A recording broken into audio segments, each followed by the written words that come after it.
The mission that we were asked to perform was to go to Croatia, off the island of Vis, and recover the remains of the co-pilot of a B-17 Flying Fortress, which was lost on 6 November 1944.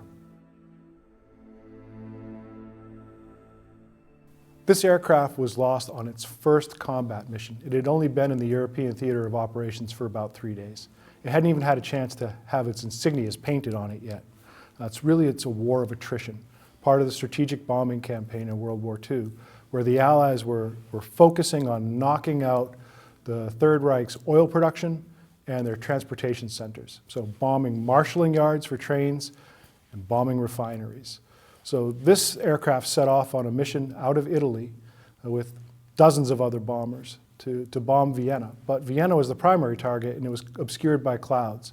So they diverted to Maribor in Slovenia.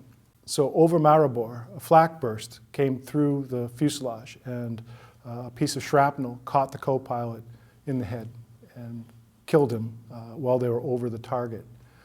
The aircraft was too badly damaged to get back to Italy. So the pilot made the decision to try to land at the relief airstrip on Vis. But as he came in, they ran out of fuel and he couldn't make it to the airstrip. So he ditched the aircraft in the water, only about 100 meters offshore. Because the aircraft was out of fuel, the fuel tanks were empty, the aircraft floated for about 10 or 15 minutes. So the other men in the crew, the other 10 men, got out of the aircraft and were saved by the partisans. But they didn't have time to remove the co-pilot's body. So when the aircraft sank, co-pilot, Second Lieutenant Ernest Vienneau, sank with it. The team that I took out on this mission, we've worked together for many, many years. We've done other recoveries for the DPAA. This one was different. It's quite deep, and the aircraft is completely intact.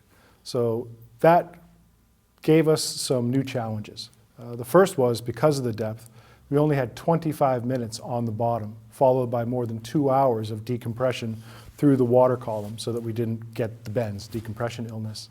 And because the aircraft is so intact, we had to be very, very careful about working in that overhead environment. So we had to worm our way into the jagged metal of a wrecked aircraft with wiring harnesses and parachute shrouds and parachute risers all around us, and then excavate in zero visibility because we stirred up the sediment, and then carefully remove all the remains of this fallen service member.